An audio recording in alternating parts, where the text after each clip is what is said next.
oh oui, je l'adore celle-là, oh oui. Let's go, salut à tous, aujourd'hui on se retrouve pour le débrief de ce North London Derby entre Tottenham et Arsenal, victoire 1-0 de nos Gunners lors d'un match complètement compliqué, franchement, hein, je vais pas rester en même temps, voilà, c'est bon, on a gagné, hein, c'est génial, hein. Faut quand même qu'on revienne à ce qu'on a vu dans cette rencontre largement compliquée parce que on a franchement vu des choses difficiles, hein. Et franchement, je trouve que d'un côté, hein, j'ai beaucoup assuré dans mon avant-match pour ce match, pour cette rencontre. Et je trouve que j'ai dit beaucoup de choses qui a, qui a, qui a bien fonctionné, hein. Bref, avant de parler de cette rencontre, n'hésitez pas à vous abonner, liker et commenter, ça va faire toujours un très grand plaisir de vous avoir dans mes vidéos. Donc déjà pour commencer, c'est vraiment, je suis trop content d'avoir gagné contre Tottenham aujourd'hui parce que non seulement tu as gagné contre tes pires ennemis pour la 3e fois d'affilée au Tottenham Hotspur Stadium, après déjà la victoire de 2-0 en 2023, la victoire de 3-2 lors du mois d'avril dernier, et là maintenant tu gagnes lors d'un match très compliqué. Franchement, c'était une victoire obligatoire, hein. Je l'ai bien dit dans mon avant-match, c'était une victoire obligatoire. La défaite, elle était interdite et il fallait vraiment avoir ces 3 points. C'était des 3 points précieux pour rattraper Manchester City avant qu'on les affronte dimanche prochain à l'Etihad Stadium. Et franchement, hein, quand on regarde juste vraiment les qualités de qu'est-ce que nos joueurs ont présenté, même si que tu vois que Tottenham a vraiment réalisé un meilleur match, faut être honnête, Tottenham ont vraiment fait un match excellent, hein. Faut pas dire... Faut dire que vraiment, là, encore une fois, là, voilà pourquoi. C'était tout simplement, en fait, le truc, c'est que tout simplement, je m'y attendais à voir ça lors de mon avant-match. Qu'est-ce que j'ai dit sur mon avant-match? Je disais, ah, je suis confiant, on allait gagner, mais je stresse. Et voilà, c'est tout simplement ce que j'ai vu. J'étais sûr qu'on allait gagner, mais ça allait être extrêmement compliqué. J'avais peur que voilà, on se prenne un but en première mi-temps ou en deuxième, surtout que voilà, on était à 0-0 à la mi-temps. Je me suis dit, oh non, qu'est-ce qui va... On est à 0-0. Mais Gabriel, il nous a sauvés. C'est lui qui devrait être notre capitaine quand Martin Odegaard n'est pas là. Parce que là, comme je disais lors de mon avant-match, il y avait Liverpool devant nous, il y avait Nottingham, il y avait voilà, Brighton, bien sûr, devant nous. C'était vraiment les 4 clubs devant, c'était vraiment les 3 clubs devant nous, plus Manchester City. Là. Mais là, surtout le truc, c'est que voilà, Nottingham Forest, ils ont battu Liverpool, donc là, c'était sûr qu'ils nous ont remonté au score, enfin au classement, pardon, excusez-moi, c'était au classement. Et voilà, tu avais Brighton qui ont fait déjà 2 victoires, 1 nul, et maintenant un nul contre nous. Et là maintenant, ils ont fait 1 nul hier contre Ipswich Town. Et là maintenant, tu as Liverpool surtout, qui a perdu hier. Mais là, je ne vais pas revenir sur ce match, on en a déjà parlé hier. Mais en tout cas, ce qui est très important, c'est que voilà, c'était surtout la défaite de Liverpool, parce que si Liverpool aurait dû gagner, ils auraient dû continuer de monter, et même si on aurait dû gagner aujourd'hui, voilà, on serait toujours 3e place, on n'aurait pas dû, voilà, être 2e comme on l'est actuellement, parce que là maintenant, City c'est l'équipe qui est la première avec maintenant 4 victoires, avec 12 points, nous Arsenal on en a maintenant 10 points, Liverpool 9, donc vraiment le top 3 vraiment là c'est...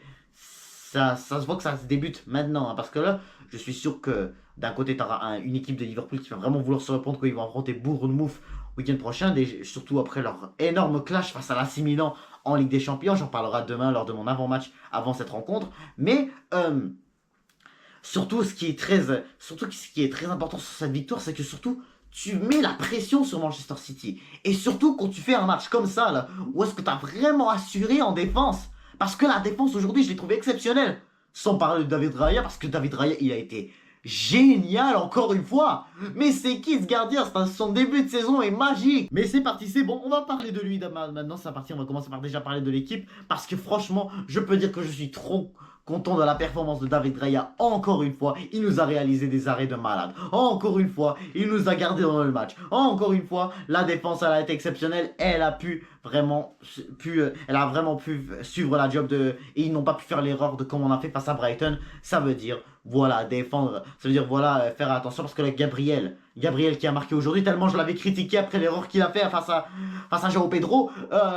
Voilà, il a mis le but, je peux clairement le remercier, mais là on va parler de la défense juste après, parce que David Raya, pour de vrai, il nous a fait des arrêts de fou. Pour commencer, voilà, au début du match, il y avait Dominic Solanke qui avait fait une passe, c'est Heung-min Son qui a fait le centre à Kulusevski, et Kulusevski qui avait mis une frappe vraiment qui aurait largement pu être un but, mais David Raya, franchement, il a été monstrueux. Il faut dire que Kulusevski faisait parmi les meilleurs joueurs de cette équipe de Tottenham. Il a aussi, juste après ça, il a essayé de faire un centre, elle a passé entre tous les joueurs, et ce qui a fait que ce qui a fait que ça a tout, ce qui a fait que voilà, David Raya a pu voir le ballon, et il l'a arrêté parce que sinon tout aurait dû se laisser passer, et voilà, l'action aurait pu marcher, hein, et elle aurait pu rentrer. Donc franchement, il faut dire que David Raya, il a vraiment essayé de vraiment garder dans le match pour que surtout on ne concède pas au début, hein.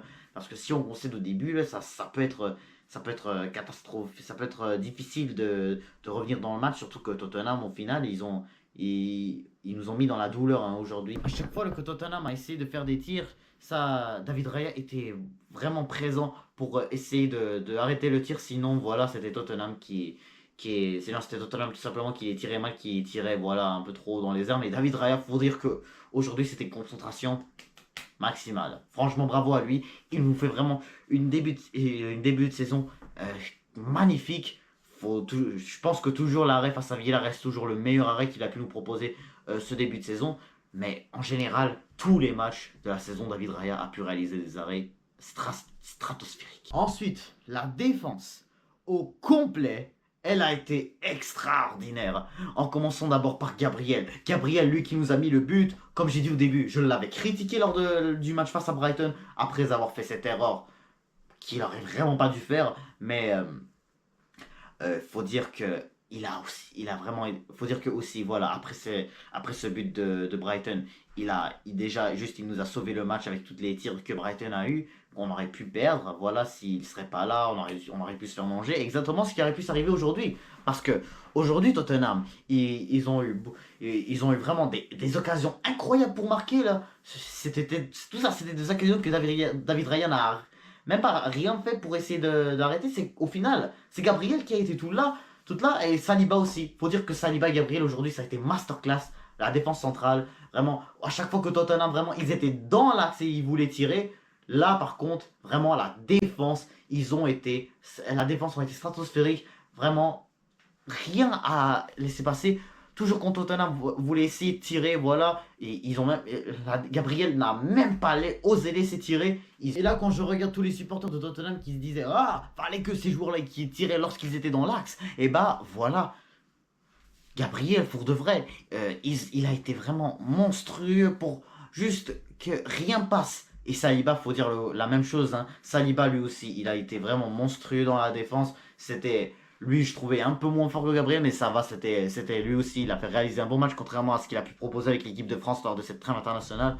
C'était pas exceptionnel pour qu'il puisse faire des passes, parce que là, d'un côté, tu avais un Tottenham aussi avec avec un Romero, et aussi avec un Pedro Porro, que eux aussi, vraiment, ils te prenaient beaucoup la balle pour essayer et vraiment la mettaient dans le touche et tout. Ça allait beaucoup dans les touches, hein, un peu, mais aussi, faut surtout souligner qu'est-ce qui a pu arriver lors de cette première. Qu'est-ce qui s'est arrivé en fait? Excusez-moi. Qu'est-ce qui s'est arrivé lors de cette première mi-temps, parce que vraiment, Timber aussi, je sais pas qu'est-ce qu'il a osé faire lorsque l'arbitre vraiment a signé avait sifflé qu'il y avait une faute. Et bah voilà, Timber a continué l'action, et vraiment, je sais pas, Vicario s'est énervé, et voilà, il y a eu une bagarre. Pour de vrai, je comprends pas pourquoi Jurien Timber a fait ça, mais vraiment, c'était un peu idiot ce qu'il a osé faire, hein, parce que faut dire que Timber aussi, il a fait quand même des fautes. Faut dire qu'il y a eu beaucoup de fautes dans ce match aussi, hein. Les London Derby, souvent il y a des fautes. Mais vraiment, Jurien Timber, respect à toi. T'as vraiment fait une très bonne rencontre. T'as vraiment fait ce que t'as pu faire. Et franchement, c'est déjà signé. Beaucoup de personnes te trouvent que toi, t'es l'homme du match, mais pour de vrai, la défense en complet, je peux pas vraiment choisir qui est homme du match, mais moi j'irai avec Gabriel, pour de vrai. Non, je dis pas vraiment juste ça parce qu'il a marqué, mais pour de vrai, il a juste vraiment fait un match stratosphérique. Dans le milieu maintenant, c'était compliqué parce que là, c'était sûr que ça allait être compliqué. Et c'est ça qui a fait que vraiment le match de Tottenham a vraiment été... que surtout Tottenham nous a vraiment souffert, hein, parce que voilà, comme on le sait tous, pas d'Odegaard, pas de Declan Rice, Mais en tout cas, tout allait bien. On a gagné quand même sans eux, sans même Merino, sans même Calafiori, sans même Zichenko qui a joué. Donc voilà, on a gagné quand même. On a gagné quand même.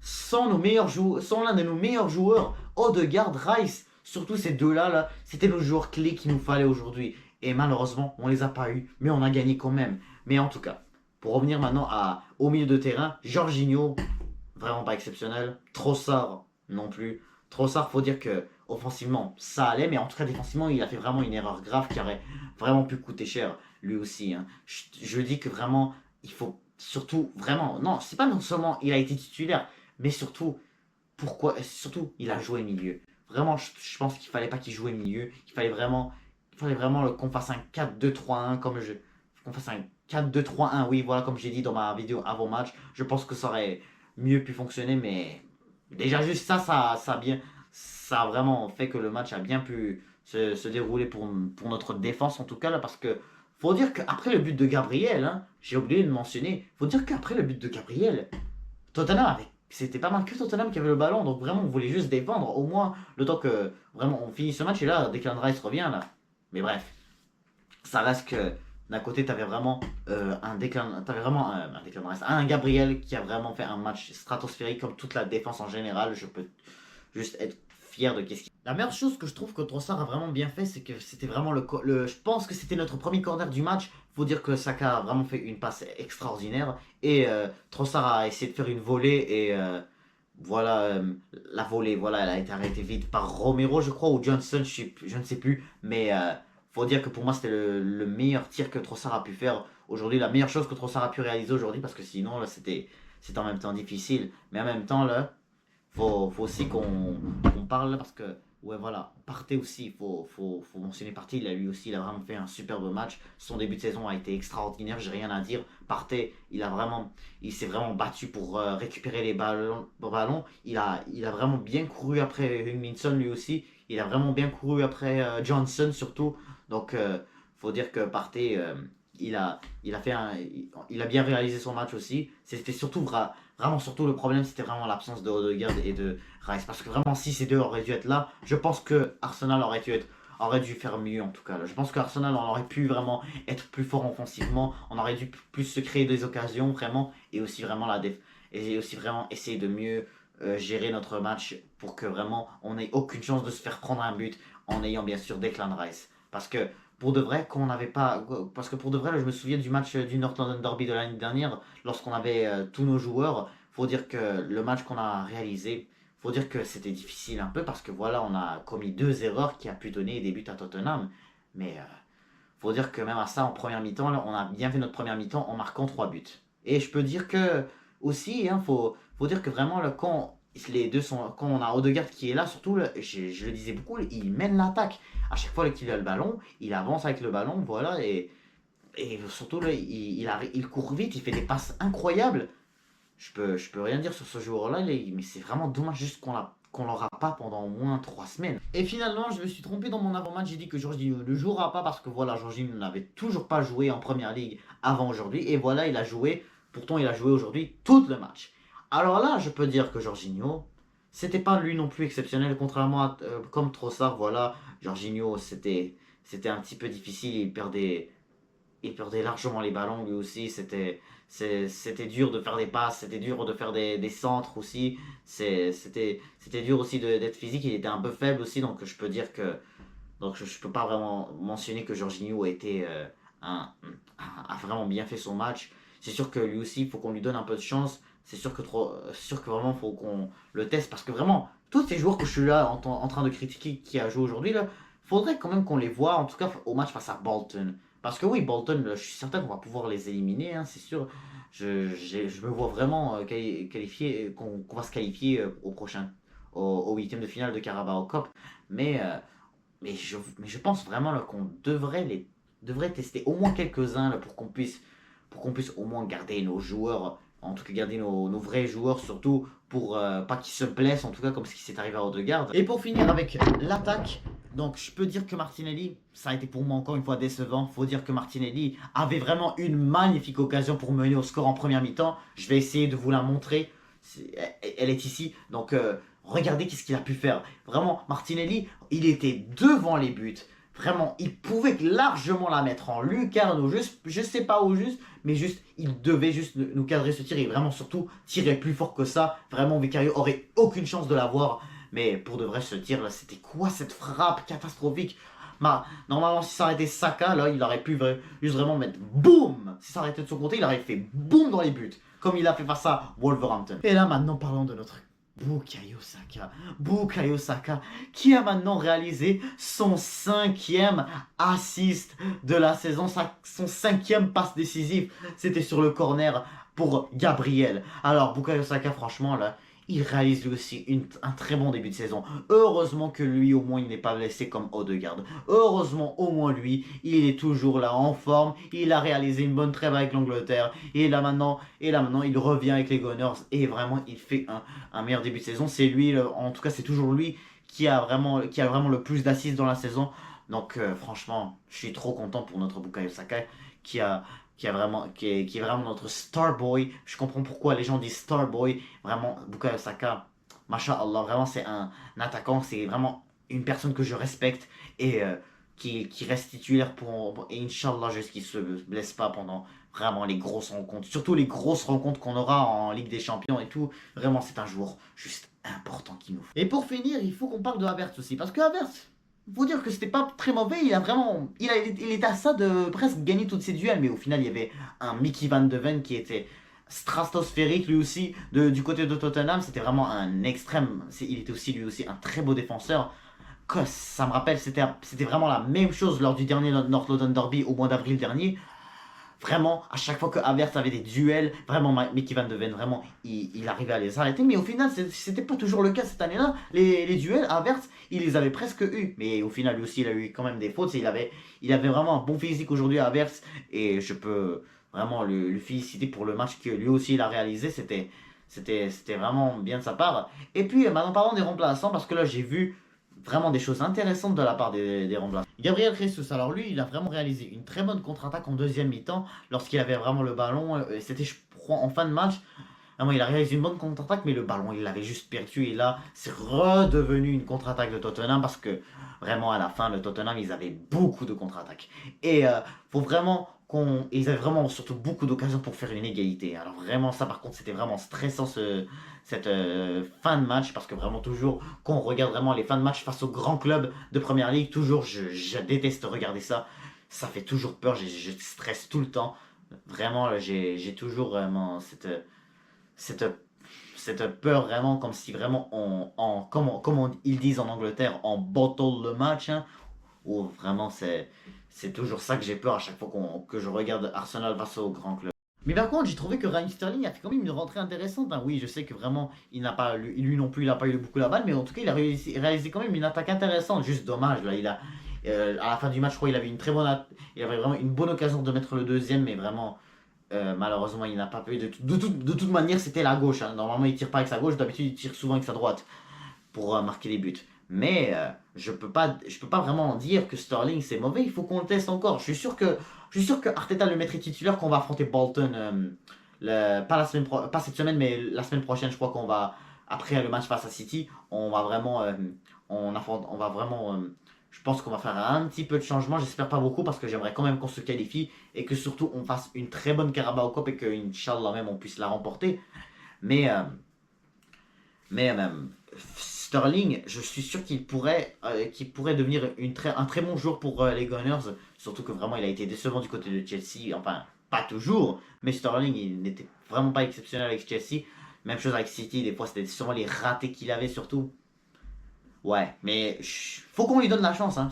Il faut qu'on lui donne la chance, comme toujours. Bref, c'est la fin de ce débrief de ce North London Derby. Alors encore une fois, je suis vraiment satisfait de ce match parce que vraiment, ça fait déjà la deuxième fois consécutive qu'on gagne de cette manière-là, avec vraiment un match vraiment difficile. On gagne vraiment en douleur, comme face à Aston Villa, on a gagné vraiment en douleur avec vraiment les occasions que Villa avait pour vraiment qu'il mène au score. Mais même à ça, on n'a toujours pas abandonné. On a fini par vraiment faire les bons trucs pour qu'on puisse mener au score. Mais vraiment, on a refait la même chose aujourd'hui. Même avec nos blessés, on a pu battre Tottenham. Imagine juste, vraiment, on refait la même chose week-end prochain face à Manchester City. Si on refait juste la même chose, vraiment, je peux largement dire qu'on a vraiment une technique pour battre les grands clubs. Si on arrive vraiment à jouer comme ça, enfin, si on, sûr qu'on, c'est clairement certain, on aura largement de la difficulté face à cette équipe de City. Mais si on gagne de cette manière-là, et qu'on a vraiment un but en deuxième mi-temps qui va vraiment nous sauver le match, et que là, après ça, on se remet à défendre jusqu'à ce qu'on gagne, et franchement, hein, je serais vraiment content de mon équipe et que vraiment, je suis certain qu'on aura trouvé la technique pour battre les grands clubs. Parce que, en tout cas, les matchs qui arrivent sont difficiles, hein. On aura Atalanta, on aura City, bien sûr. Après ça, on aura Bolton, comme j'ai dit tout à l'heure, on fera un peu de changement. Sinon, après ça, on aura Leicester, on aura le Paris Saint-Germain après à domicile. Ça, par contre, aussi, il va falloir vraiment qu'on assure. Parce que là, jusqu'à maintenant, depuis le match nul face à Brighton, on n'a toujours pas vu nos Gunners à l'Emirates. Ça va être. Et je crois pas qu'on va le revoir avant le match face à Bolton et face à Leicester. Donc voilà, on aura le PSG, on aura Southampton et ensuite ça sera la trêve de octobre. Alors, faut dire que nos matchs vont en tout cas pas être difficiles et tous ces matchs-là vont être sans Odegaard, à part, je crois, lui de Southampton et surtout aussi sans Mikel Merino. Parce que Mikel Merino sera de retour, je crois, après la trêve. Je crois que son retour, ce sera genre, soit face à Shakhtar, notre troisième match de LDC, ou soit face à Liverpool qui va être en fin octobre. Vraiment, là, je peux toujours être aussi confiant qu'on puisse faire vraiment un très beau début de Ligue des Champions face à Atalanta qui va être vraiment l'une, eux non plus pas facile. Faut juste vraiment qu'on fasse attention parce que vraiment face aux équipes européennes la saison passée, ça a vraiment mal été. Ça a vraiment mal été, surtout à l'extérieur. On a vraiment gagné juste un seul match à l'extérieur, c'était face à Séville.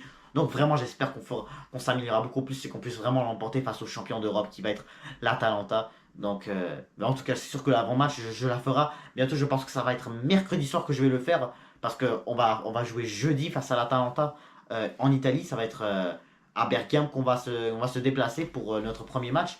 Donc, et encore une fois, faut dire que nos joueurs, hein, je peux largement dire que vraiment, on a des blessés, encore une fois. Ouais, on a Rice qui n'a pas été là aujourd'hui, juste pour aujourd'hui, il sera de retour face à l'Atalanta. Mais je peux largement être fier de qu'est-ce qu'a pu proposer notre défense et notre gardien. Voilà, Partey aussi, Saka. Je peux vraiment tous les remercier du match qui nous ont proposé face à nos pires ennemis Tottenham. Pour de vrai, vraiment, je voyais ce match aussi compliqué. Je voyais vraiment pas Tottenham marquer. Mais là, maintenant, ce début de saison, on a 4 matchs et on a un seul but concédé. C'est pas comme la saison dernière, je crois, on avait un 2 3 vraiment 4 déjà. Déjà juste à la trêve internationale de septembre, si je me rappelle bien, on avait déjà 4 buts concédés. Donc franchement, maintenant on a un seul en 4 matchs. C'est vraiment magnifique. Hein. Je suis fier de ce début de saison. Je suis fier de ce que Arteta aussi a pu proposer pour qu'on puisse vraiment gagner ce North London Derby.